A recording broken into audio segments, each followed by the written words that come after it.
민주당에서는 새 당명은 아니고요. 신조어가 나오고 있다고 합니다.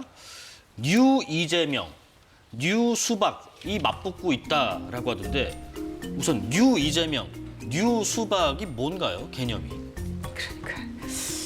그러니까 이런 예. 이야기들이 계속 나오는 게 저는 결과적으로는 결론부터 말씀드리면 대통령이나 정권에 상당한 부담이 될 수 있다라고 생각을 하는데 뭔가 뭔가 분열하고 있는 것처럼 보이고 갈등하고 있는 것처럼 보여서 조금 서로 간에 자제했으면 좋겠다는 생각을 먼저 하는데요. 민주당 내 분열과 갈등의 신조어다. 네, 그런 생각이 들어요. 그래서 좀 자제해야 된다. 국민들 보시기에는 오만해 보일 수 있다라는 생각도 하게 되는데 네. 뉴 이재명이라고 하는 것은 이제 이재명 당대표 시절에 새롭게 민주당 당원으로 입당하신 분들 그리고 대통령로 취임하면서 대통령의 어떤 국정 운영의 방향, 경제 정책 이런 부분들에 찬성하고 지지하면서 새롭게 생겨난 어떤 지지층 네. 이런 분들의 총합이라고 생각하시면 될 것 같아요. 그래서 과거에 이제 친노 혹은 친문이라고 하는 그 당내 계파가 이제 운동권 출신들이 줄을 이뤘다면 네.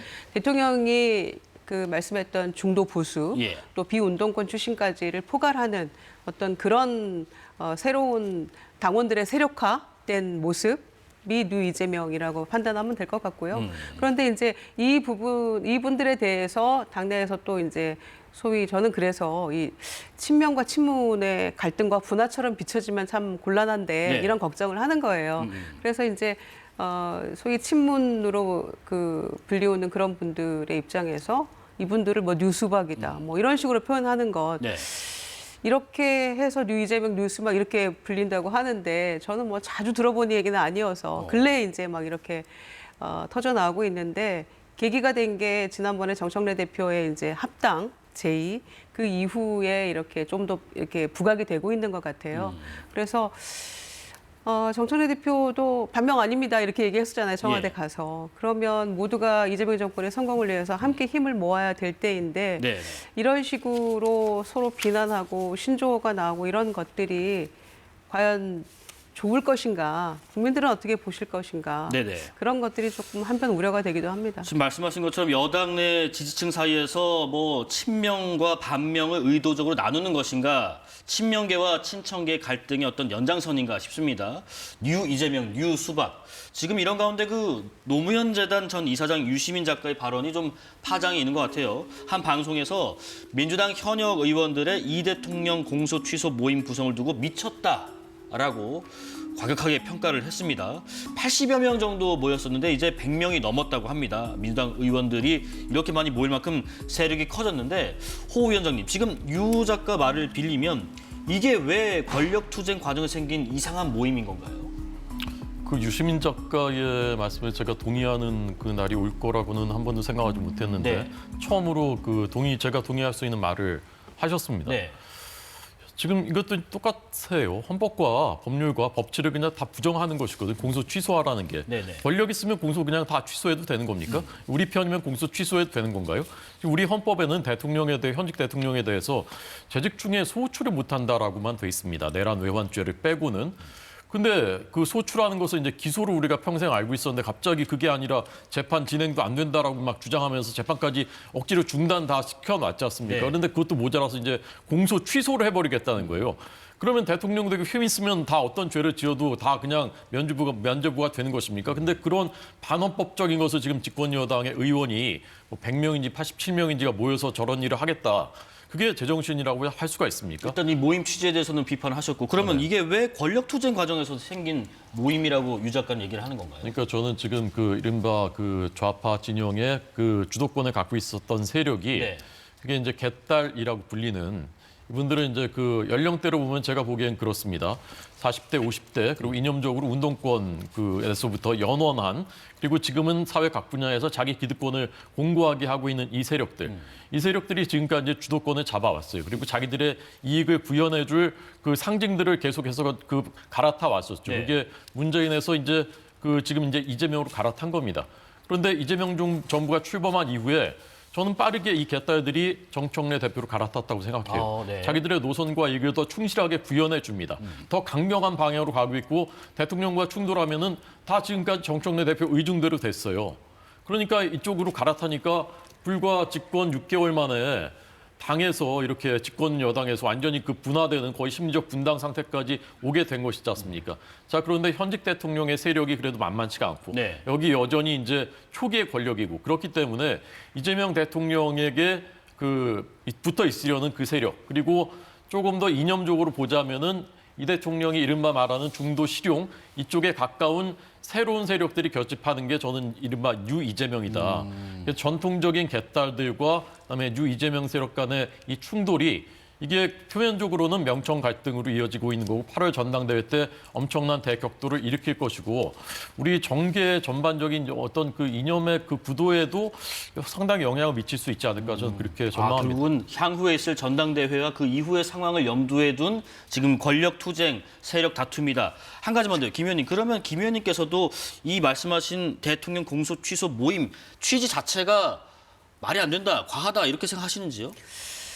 아니요, 그 취지 자체는 저는 일정 부분 공감하는 부분이 공감하세요? 있습니다. 그런데 예. 저는 네이밍이 잘못된 것 같아요. 네. 공소취소 모임이라는 그 이름을 짓지 말았어야 돼요. 그럼요. 그러니까 목적한 바는 국정조사를 해보자라는 거거든요. 네. 그러니까 검찰권의 남용이랄지 어떤 조작 기소랄지 녹취록의 어떤 왜곡된 표현이랄지 이런 것들을 다 그대로 고스란히 이재명 대표에 대해서 기소하고 네네. 이런 것들에 반영이 됐던 거기 때문에 이건 좀 살펴봐야 된다. 국정조사가 필요하다라고 주장했던 것이고 한병도 원내대표도 필요하다라고 수용을 했거든요. 그러니까 국정조사를 통한 그 검찰권의 남용을 좀 밝혀보자랄지 이런 방향으로 조금 모임의 이름이 지어졌으면 다만 이름이 너무 예. 노골적이다. 근데 공소 취소 모임이라고 하니까 그거를 의원들이 마음대로 공소 취소가 됩니까? 예. 그거는 검찰에서 해야 되는 부분이 있는 거죠. 그러니까 마치 우리가 법적으로 안 되는 것을 힘으로 밀어붙이려 하는 것처럼 보이기 때문에 네. 저는 이름이 조금 잘못된 게 아닌가, 의도가 그렇다라면 예. 그런 걱정이 되는 것이고요. 2022년에 그 국민의힘에서 유대관 중심으로 무슨 민들레 모임이니 뭐 국민 공감이니 막 이런 공부 모임들이 막 생겼어요. 그런데 그때 내부에서 국민의힘 내부에서 자주 섞인 목소리가 나온 게 뭐냐면 아니 민주당은 이제 선거 지고 나서 개파 모임 다 공부 모임 해체 중인데 우리는 왜 이런 걸 하는지 모르겠다. 의도가 어쨌든 간에 결국 순수한 모임은 없더라 이런 표현을 했거든요. 그래서 저는 재판 중지법 같은 것도 대통령이 지금 그런 거 얘기할 때 아니라고 하면 안 된다라고 표현을 하셨었는데 지난번에. 네네. 그래서 이런 게 가속화됐을 때 국정 운영에 부담이 되는 방향으로 가면 어떡하나. 알겠습니다. 그런 생각이 좀 걱정이 많이 되죠. 네, 자, 이제 조작 기소라고 하는데 12개 혐의 중에 대부분이 문재인 정부 검찰 때 다 수사가 시작됐던 거고 대통령이 지금 제일 민감해하는 쌍방울 대북 송금 사건도 2022년 초 윤석열 정부 출범 이전에 다 수사가 시작된 것입니다. 그리고 네네. 관련자들 대북 송금 그다음에 대장동 등등 관련자들이 다 재판에서 다 유죄 판결을 받고 있는데 어디가 이제 조작 기소라고 공소를 취소하자는 것입니까? 마지막 이 얘기 좀 하고 마무리할게요. 전 더불어민주당 대표이자 소나무당 대표인 송영길 대표가 오늘 민주당에 복당 신청을 했습니다. 전당대회 돈봉투 의혹으로 탈당한 지 3년 만에 친정 복귀입니다. 송 전 대표 기자회견 목소리 잠깐 들어보겠습니다. 계속 제가 말씀드린 것처럼 제가 이제 민주당 당원이 됐기 때문에 또 당 대표를 지낸 사람으로서 당연히 당 대표 정청래 대표님과 각 최고위원 지도부와 긴밀히 상의해서 결정하겠다는 말씀을 드리겠습니다. 저도 조승래 사무총장님과 통화를 했고 한민수 실장님하고 통화를 했습니다. 그래서 아마 다음 주쯤에 정청래 당대표께서 부르지 않을까 이렇게 예상을 하고 있습니다. 그때 상의해서 처리하겠다는 말씀을 드리겠습니다. 송 전 대표 복귀 소식이 아마 가장 관심 있는 게 앞선 이 부분일 거예요. 그 개양을 이번에 재보궐선거에 출마를 할 것인가 하는 부분인데 지금 이 대통령 측근으로 통하는 김남준 청와대 대변인도 오늘 사직을 했다고 해요. 본격적인 출마 준비를 할 것으로 알려졌는데 이 지역에 대한 교통정리 어떻게 될 것으로 예상하시는지 두 분 의견 듣고 마무리하겠습니다. 오 위원장님. 저는 개항을은 송영길 전 대표가 나갈 것 같고요. 김남준 대변인은 연수로 이제 정리가 된다고 하는데 연수로 정리된다. 네, 예. 박찬대 원내대표, 예, 전 예. 원내대표 나가는. 근데 저게 무죄라는 게요. 증거를 불법하게 수집했다라는 겁니다. 전당대 6천만 원 돈봉투 뿌린 거는 그대로 인정했습니다. 그다음에 먹사연에서 정치자금 7억 원 불법으로 받은 것도 그게 부정된 게 아니에요. 그러면 제1당의 당대표가 그런 행동을 저질렀으면 사법적 판단이 어떻든 간에 정치적 도의적 책임 너무나 무거운 거 아닙니까? 근데 마치 억울하게 뭐 저기 한 것처럼 나는 이제 다시 정치하겠다. 저는 이거는 정말 우리나라 선진국에서 있을 수 없는 일이라 생각합니다. 호 위원장님 말씀대로라면 이재명 대통령의 지역구였던 계양 을 지역의 김남준 대변인 대신 송영길 대표가 나온다. 그러면 김남준 대변인이 좀 양보를 하게 되는 모양새로 갈 걸로 보세요? 글쎄요, 만약에 두 분 다, 네. 두 사람 다 개항에 반드시 출마를 해야 되겠다라고 하면 당내 경선을 거치면 되는 거죠. 그게 가장 공정한 시스템이라고 생각을 하고요. 송영길 대표 3년간 고생 많이 했잖아요. 그리고 결과적으로 무죄 받았으면 아니 그러면은 장동익 대표 어제 1심 선고 가지고도 무죄 추정의 원칙 이렇게 얘기하면서 항소심에서 무죄 받았으면 3년간 검찰이 그렇게 탈탈 털었어도 결과적으로 그렇게 무죄 받고 다시 내가 무죄 받고 복당하겠다라고 스스로 탈당했던 바가 있었잖아요. 그리고 이재명 대통령의 어떤 그 대권 가도에도 송영길 대표가 상당한 기여를 한 바가 있고 네. 그리고 이제 그 오명을 벗고 다시 정계에 복귀하면서 저는 얼마든지 정치에 다시 복귀할 수 있는 가능성은 열려 있다고 생각하고 또 더 나아가선 전당대회에서도 여러 가지 송 대표가. 네. 예. 저는 뭐 변수로 작동할 수 있다고 생각합니다. 아, 정청래 대표나 김민석 대표를 서포트하기보다는 본인 스스로가 당권 경쟁에 나설 것이다. 그럴 수도 있고 모든 가능성은 열려 있다고 생각하기 때문에 예. 저는 뭐 당내에서 어떻게든 교통정리는 될 것이고 또 다시 정치에 복귀한다고 하는데 누가 송영길 대표를 비난할 수 있겠습니까? 알겠습니다. 예. 아니 제가 한다고요. 비난하신다고요? 알겠습니다.